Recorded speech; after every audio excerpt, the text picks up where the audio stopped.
Right, so hello guys, welcome to another episode of this little series that I do on my channel where I draw unedited for a certain amount of time straight.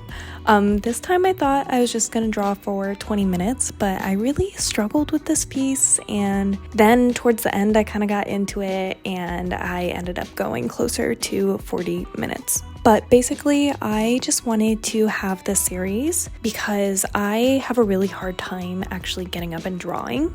And I thought it could be really cute where, like, if you guys are watching this and you have, 30, 40 minutes to kill, how about you just come and draw with me? And it doesn't have to be anything crazy. I find myself not drawing a lot because I have a really hard time drawing things that I think are bad to a point where I don't really let myself branch out or enjoy drawing or learn new things. So this time for me, and the way I get up to do this is get up, girl, you're gonna draw something horrible and you're gonna be okay with it. And just having that mentality has kind of made me a lot more open, a lot more accepting of the actual work that I'm making, which is really nice. And I'm just playing more and exploring more. And overall, I've probably been drawing and illustrating more than I have been in many, many years, even though I'm probably the busiest I've ever been, which has been like a really, really nice feeling.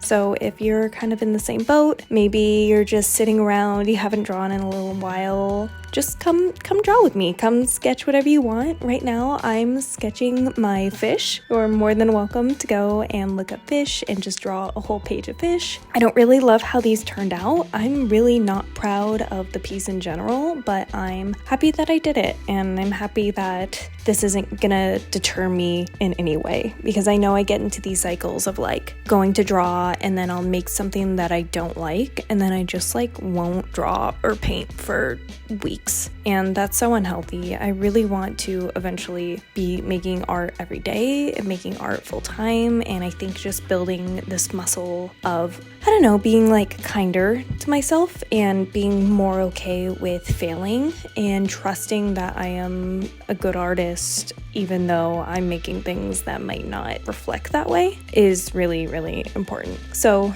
like I said, if you're kind of feeling this, just get up, make something ugly with me that you wouldn't usually do. Even if it's just super casual, like pull out a napkin and a pencil and just sit in your bed and do it and draw for absolutely no reason. Try to make the ugliest thing that you possibly can just to have the pencil in your hand, because I think that you'll feel much better after. I know for sure I do. So over here, I'm just going through and I took a video of my fish swimming and I've just been screenshotting. So if you see me messing around with my phone, I'm just going through the reference photos. Any of the parts that are edited in this is because I was spending way too much time looking through my phone trying to find specific photos or videos of my fish, because I got this little guy I think it was like a week and a half ago, and I am obsessed with him. His name is Baby. He has a white opal beta and he is my son. I adore this fish so much. I didn't think that I could love a fish this much, but I do. Every time that I went to Petco, it was like 9:30 at night. I was picking up cat food with my boyfriend and I just saw him there in that little cup and he was so energetic and he just stared into my soul, and I the thought of leaving him there made me feel kind of nauseous. So I got the whole entire setup. He has a 6-gallon tank, which I know is still kind of small, but he's a very small beta in general, and I just am obsessed with him. He has a filter, he has a heater, he has the whole setup. I'm gonna get into doing live plants. Even before I got this fish, I was kind of in this YouTube rabbit hole of planted tanks. That's what they call it when you have a fish tank with live plants, and they have whole entire ecosystems that they put. And it's such a science where you have to get the certain kind of dirt that can go in the water and it won't cloud the actual water so that the fish can still breathe. But the dirt doesn't have certain things so that it won't leach, but it has nutrients that the plants will eat. And it's just this whole entire world. And I am so excited to really get into it. So I've only had him, like I said, for like a week and a half, so I don't want to overwhelm him, but eventually I want to get him like a really nice planted tank. So if anybody out there are like fish people or know, there's a huge like YouTube fish community that I did not know about. I know that there's like a YouTube community for everything, but like there are a lot of fish channels and I love them and they just seem like such cool people. I feel like to be so kind to such like small silly creatures that kind of get like it's hard to be an asshole to a dog. A dog's adorable, but like fish are just so small, especially betas. Like people just stick them in vases like they're decor and give them tiny little spaces. That it's really nice to see these people who care so much. So it makes sense why everybody seems so cool in like the fish care community, because it's usually people who are like into animals in general and not just like the cute animals. Like it's hard to dislike a French bulldog or like a little puppy, but like lizards are kind of questionable. But yeah, I've been going around and also going to like pet stores. I went to this new pet store and I've only ever been to like Petco and those big box stores, but family owned pet stores are kind of incredible. Like they had all of these chameleons and like, oh my God, they had the craziest selection of snakes. They had the craziest collection of birds. And all the animals were just like hanging out there. Like they had a bunch of parrots that were just like chilling in the store having fun. Their fish all look so healthy and so nice. I'm gonna go back and try to get him like a tank mate if I can. So usually betas, you can't put them with friends, but certain betas you can, and if you buy certain fish to pair with them, they can. I'm a little scared because the fish that I got is an absolute spaz, so I'm scared that he's going to be aggressive towards the other fish, but I also just want to get him friends because he is such a spaz. Because I don't know, I feel bad. He seems bored. This is my first time having a pet as like an adult, and I kind of feel guilty that he's like just in a tank all day. But also I know that if I didn't get him, probably some like 8-year-old boy was gonna get him and put him in just like a vase somewhere and he's gonna die in the first week. So I'm happy that I can give him a nice life. Hopefully he's kind of happy. When I got him, he was like stark white, and within the week he started turning like this really beautiful pink red color. And apparently when they're really stressed, they lose their color, and then when they get happier, they get their color back. And I fucking love that fish so much. I feel so silly, but I'm just obsessed with him. So I'm happy that I get to do my little drawing of him just chilling in the tank. Maybe at the end of this video, I'll put in some like footage of the fish if any of you guys are into that, or maybe I'll like splice it in. I don't know. I just sit there and like take photos of him all day because he's just the absolute best. So if you see me on my phone a lot, it's because I'm going through the like 1,000 photos that I have taken of him, because he's just my little baby. I adore him. But yeah, that's my fish TED Talk, and I will stop boring you guys with my fish, unless you guys also like fish, and then you can talk about your fish and word vomit in the comments, because I'm apparently a fish person now. But yeah, for this like drawing, I was really just messing around and having fun. I was trying to make this like colorful line work and like the pinks and the blues work. Again, I'm not like the most proud of how this turned out, but I'm just like really happy that I'm doing it, because it's hard to make things. It's very hard to make things.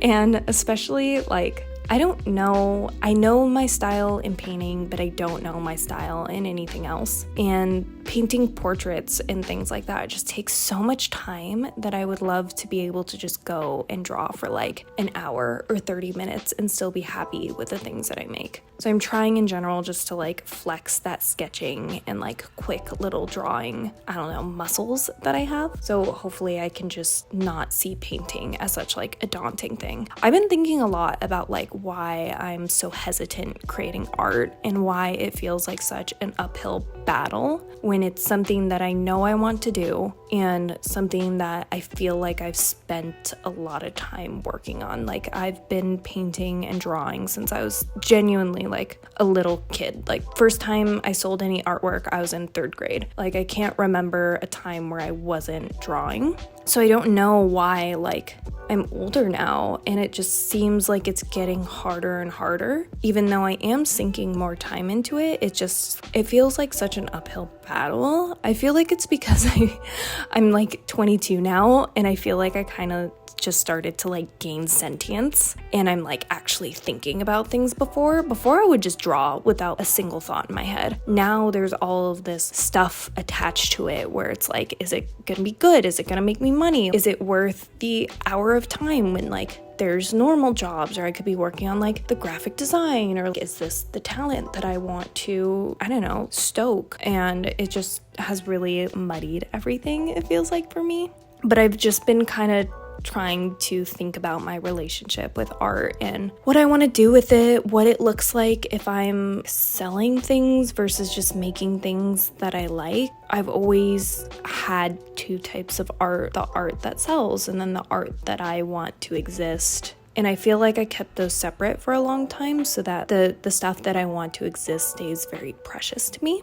But now, as I'm trying to make a living from this, I'm making more art that sells well and that I don't really like. So I might kind of switch and start just making things that I like and bending those lines and not having such like a hard set. This is the touristy stuff that sells of like places in LA versus like this is what my heart kind of wants.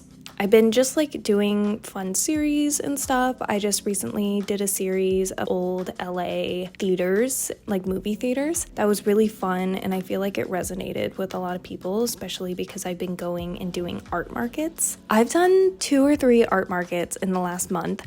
I tried to vlog all of them, but I was so stressed out during it that I just don't even know how to make the videos. Like, I have all of this footage from these art markets, but it just feels so convoluted, and I'm not strong enough of an editor to like piece together a narrative. So I might have some videos coming up of me just like really chaotically sitting down and just looking at the camera and being like, hi, this is what happened on day 1. Here's 5 minutes of footage. Here's the conclusion. Here's what happened on day 2, because I just like did not do a good job. To actually make something that's a cohesive story, you have to film every single part of it, which sounds like very, yeah, no shit. To film your day, you have to film your day. But like, if you don't have one thing, it's so disorienting. And I was just so all over the place, and yeah, it's just very confusing. But I would eventually love to get better at doing that, just because I've been learning a lot about art markets, and I feel like I have really just dipped my toes in it. When I've watched art market videos before, it was always like a very big thing where the people were either this is their first thing and they've like declared that they want to make a living out of it, so they invest in like the booth and like the setup and all this stuff, and that to me was always really daunting. My first one that I did this month, I shared a booth with somebody, so I just kind of asked around, and I had a friend that was showing at a really, really small local market, and I just asked for like a section of his table, and he was super happy about that. That to me was really awesome. I bought a printer recently to start making prints from this. I bought I bought a Canon Pixma IX6820, and I want to do a review on that printer. It's super good. It was kind of a chaotic setup, but like I've been making prints out of that, and I just kind of showed up, and it was super nice. And like even just that one experience, and especially being with somebody a little more senior, very much more senior, he's like a very well respected artist in our community. It was really cool, and just like the feedback that he gave, and also kind of like the expectations, like seeing how somebody who knows what he's doing, how much he was selling, and like how long he spent there, and like the kind of resources that he put into it. It was super, super cool to see. So I'm really thankful that that's kind of been how I've been getting my feet wet into this whole art market thing. But I really want to do more markets. I have a big one planned in August, which is the El Segundo Art Walk, and this is one where like people actually travel to go see it. Like the museum in El Segundo coordinates everything, and I actually did this one last year because I was working at had some businesses in El Segundo, and the whole art walk is like all of the businesses on the downtown like main street open up and turn into art galleries. So the whole city opens up and people are like drinking and looking at art, and it's like this huge fair. So last year I was working down there a lot, so I had venues to be at and I already knew a lot of the business owners and stuff, so it was super cool. And I made like good money there. It was really cool. Like I made close to $2,000 in a weekend, which was absolutely unheard of. I came in there, I didn't have a table, I didn't have a setup, I just came in, I brought like a blanket as my tablecloth, and then I don't know, I printed out probably 50 prints on my friend's printer, and it was my first time ever using a printer. I spent like 2 days just trying to make the colors right, to a point where I used up all the ink and I had to go and buy more ink before I even got a print that I liked. And it was all over the place. I learned a lot, but I ended up making a decent amount of sales, and it was super cool and just like a really eye-opening experience of people want to buy my art, and it can just be about my art, not like my art's only valuable when somebody else's name is on it. I've done posters and stuff for other companies and bands and stuff, and to me those always were like, oh, like this band wants your artwork, so it's valuable. But in this case it was like, no, like you showed up and you did exactly what you like in your taste, and people still found it valuable, which was really, really cool experience. So I'm really looking forward to doing it this year. Not even just for the money aspect of it, like money's always nice, but just to see if I actually grew from last year and if I like make more sales or not, and if people interact, if people from last year come back and seek me, or like if people said that they, you know, found me at XYZ place. I'm really just excited for like that aspect of it. And especially like I live in a place where there's so many art markets. Like LA is such an art friendly city, and on top of that, a lot of these neighborhoods that these artsy things are, people actually buy stuff. Like I've done art things in different cities and different states, and people don't have the disposable income or like the mentality or priority towards art that people here have. So it's just really cool, and I feel like if I'm paying a crap ton of money in rent, I might as well be participating in all of these like LA arty things, because like the community is really cool too. Like all the people that I meet during like art fairs and stuff are super duper cool. So it's just like a nice little community. And especially the more like casual ones, like there's a lot of events that people throw where it will be like part art store, art fair, part, I don't know, vintage clothing pop up, and then like tattoos and stuff. Those are my absolute favorite. Like those pop-up tattoo artists are so cool. And that's kind of like been, those people who I meet at those fairs are like why I'm so into and like interested in tattooing. The thought of just like showing up to parties and tattooing people, and that's my job and that's like what pays for my rent, sounds like the life. So it's nice that like I know what I want to do. It's just that there is so much that I want to do and I have to figure it out. And it's nice. I'm ready to like give these things my time. Like I've been practicing tattooing, I've been practicing illustrating more, and like things are all kind of overlapping because I've been illustrating so much more. I have a bunch of original like flash pieces to do. So when I go to do tattooing, like I don't know, I'm all like warmed up and I have all this stuff that I could tattoo, and like people are already into like my designs and stuff, and it's just so exciting. This has been like really challenging going more into like the art side of things. For the last 2 years, I was working as like a graphic designer and like at a financial tech company. So it's cool now that like a large part of my day is just like illustrating and doing graphics and stuff. And it's just been super fun and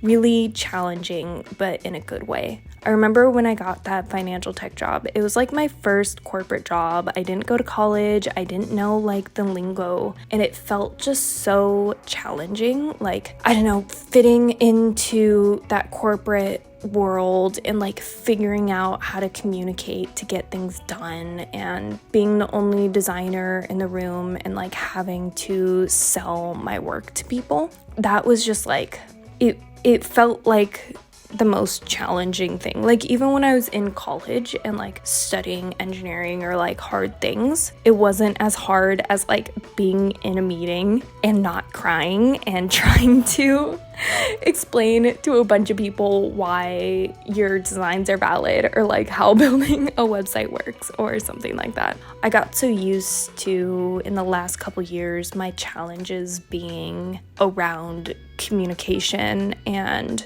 I don't know, just like fitting into that corporate mindset and like how to show my boss that I'm actually doing my job, even though like I'm the only designer and we didn't have a website 2 days ago and now we have a website. Like, just doing the work wasn't enough. And I know that that was like a very hard thing for me, is like constantly justifying and like claiming work. So it's nice, like, I don't know, I feel like I'm growing in such a different way now, because like I gained definitely a lot of communication skills, and I feel like I just handle clients a lot better. And in the future, when I'm doing more illustrations for clients or like murals, I can definitely use like these soft skills that I learned at the tech company.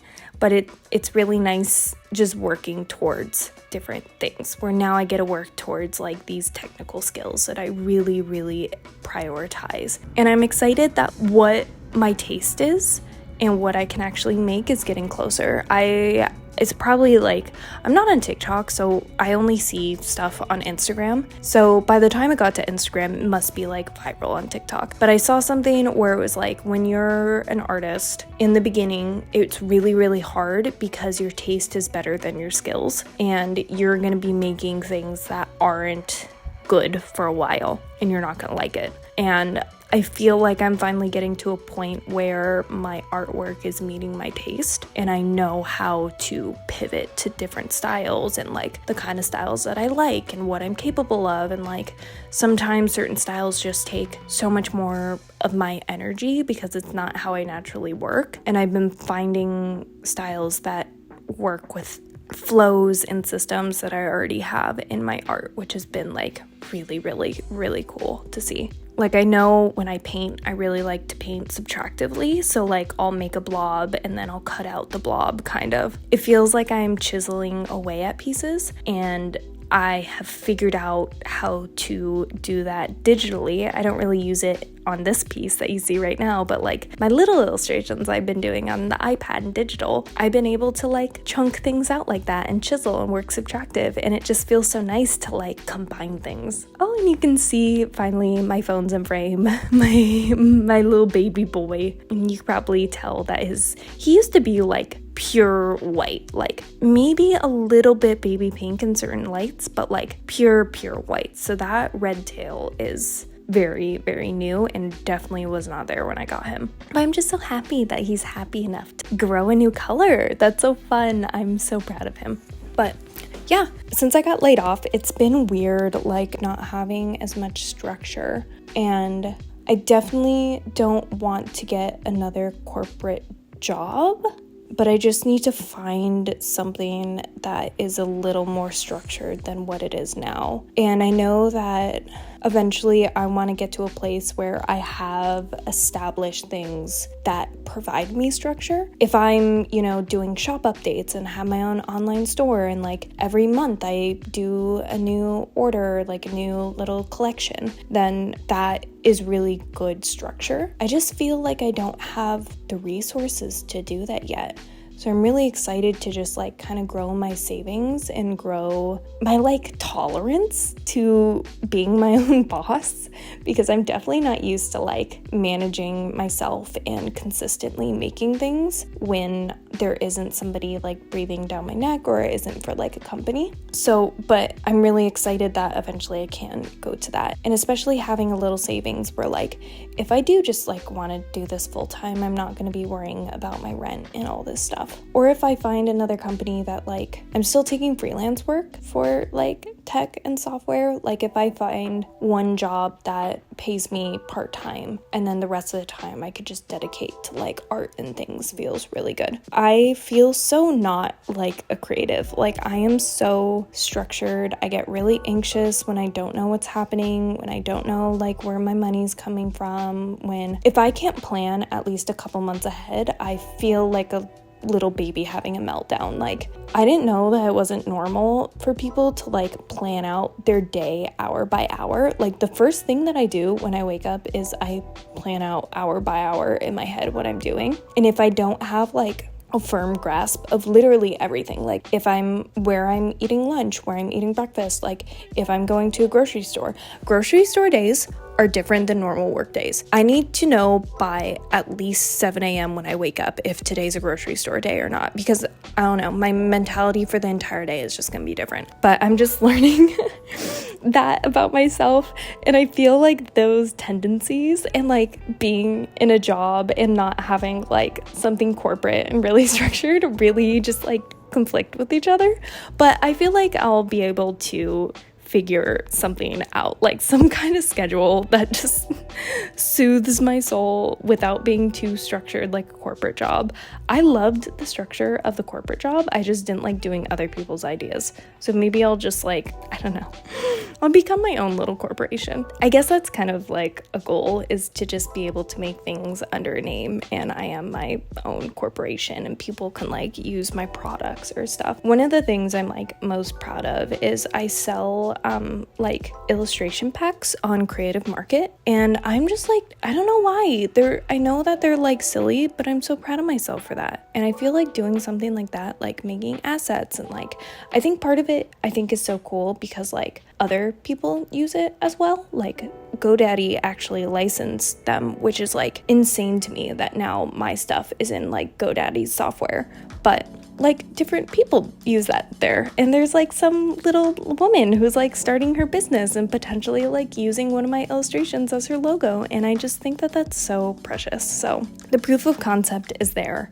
I know that I can establish something, but I just gotta kind of take it a little more seriously, because I was doing all that stuff like part-time just for fun, and it's definitely different like having to think of like I never did the math of like, okay, so if one thing takes 5 hours and I make this amount of money, like how many of these would I have to make, and like actually marketing that stuff. I would just like make them and post them, and then that's it. And especially like Creative Market takes such a massive cut of your products. For those of you who do not know, Creative Market is like an online resource where designers and just normal people can buy online like digital graphics. So there's a lot of like illustrations and like Instagram templates and just everything digital. It's really similar to Etsy, but it's no physical goods whatsoever. And I would do Etsy, but I got banned from Etsy. So I cannot be an Etsy seller. That was, I don't know if anyone else has had this experience. I don't hear anybody talking about this, but I made an Etsy account and I put all my like digital goods up there, and then I got banned because I made the store and I made it with a bunch of friends. So like everybody was in the room and they were like, oh my God, good job. Can I buy something from you? So one of my friends was my first sale in the same room as me right after it opened and wrote a review. And I think that I got flagged because they thought I was like phony and beating the system somehow. So they just like immediately took down my account. And when I'd call them, they would literally like, I'd give them all my information, like, here's my email, here's my account, blah, blah, blah, can you check on it?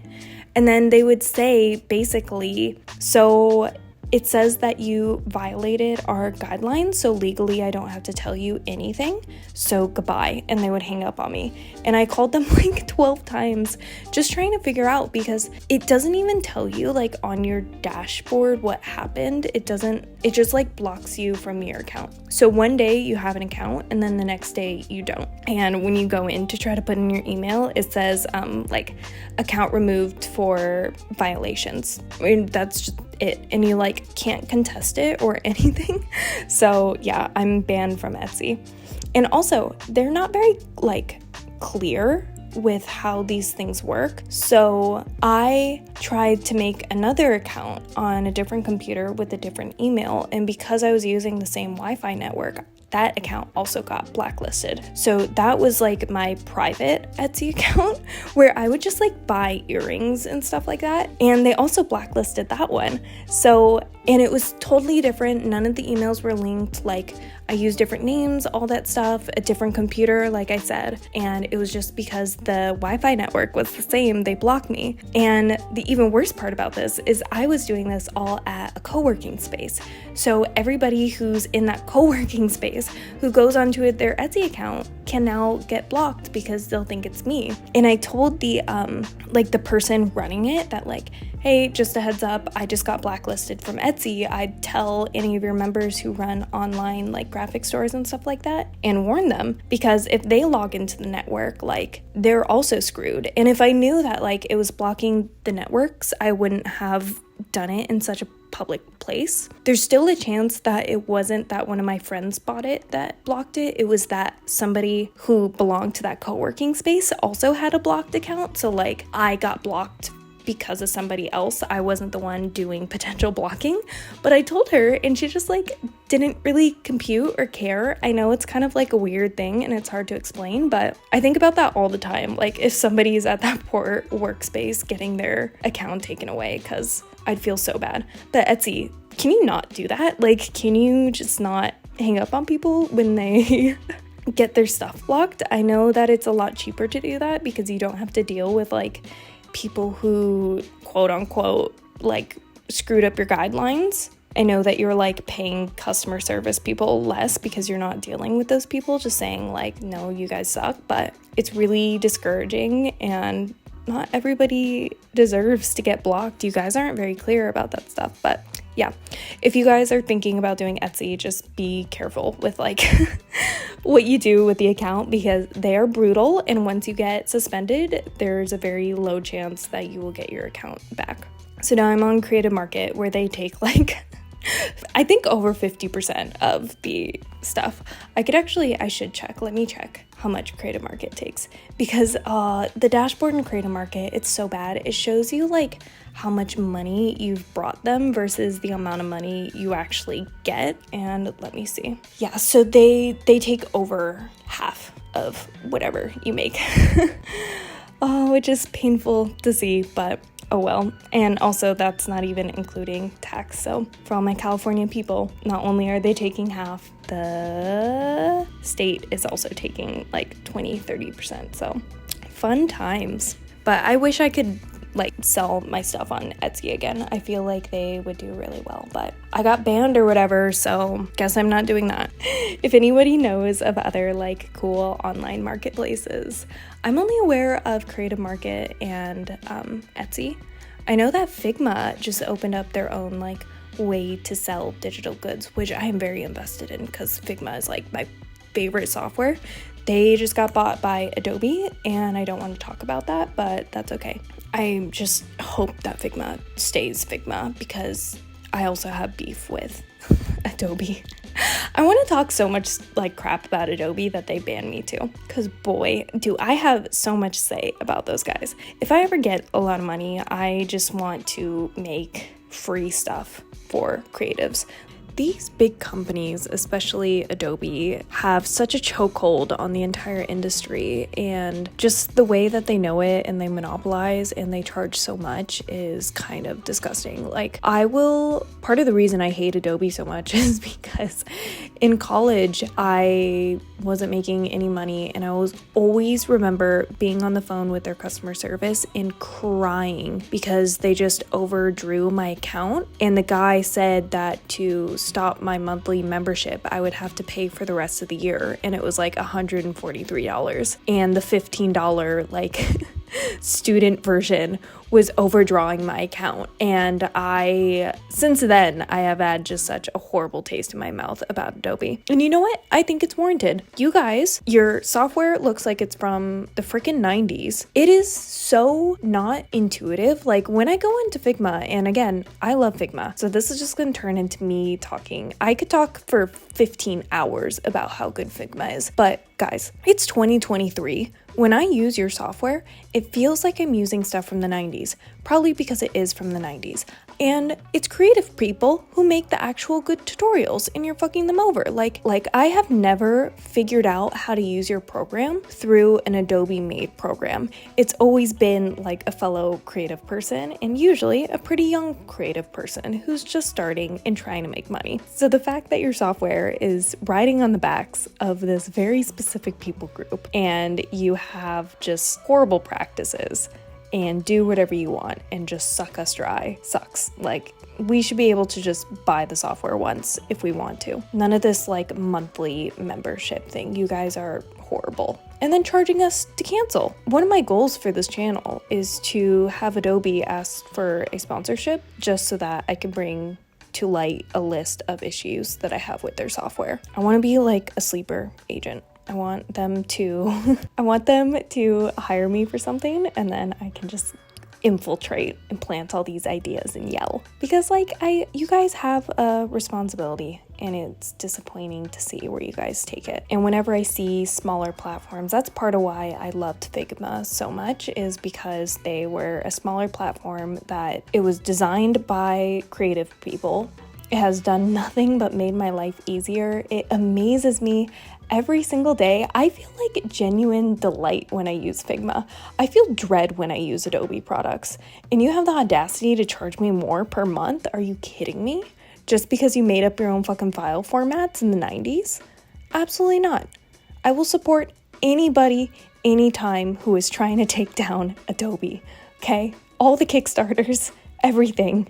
Just as long as it's not Adobe, please take them down. When I heard that it was announced that Adobe bought Figma, I like mourned, because we spend so much time on these softwares. I spend 8 hours a day on these software. You know how many little silly things that Adobe could fix that will save me so much time? You know those like stats that people make where like, oh, you spend a third of your life sleeping, you spend this much amount like brushing your teeth, blah, blah, blah. The amount of time Adobe has taken from my lifespan, and I'm only 22, is impressive, and I want a refund for that. You guys suck, but I'm gonna try to keep this video nice and light and positive.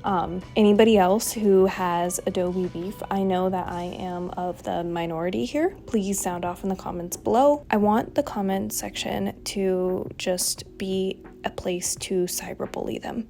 And whatever big company you dislike, let's just all be angry and make this a very angry, hateful place, please. That would bring me a lot of love and joy into my life. So please, if we could like coordinate this, all, I don't know, 2 people that are watching this, like me and probably my boyfriend, let's just hate on people. Thank you. I would really like that. But yeah, we are getting towards the end of this video. I like that I am finishing it off with a Adobe hate rant. That's one of my favorite things to do. Hopefully at least one person saw this and enjoyed this, and if one person got up and drew even just for 5 seconds, I will be happy.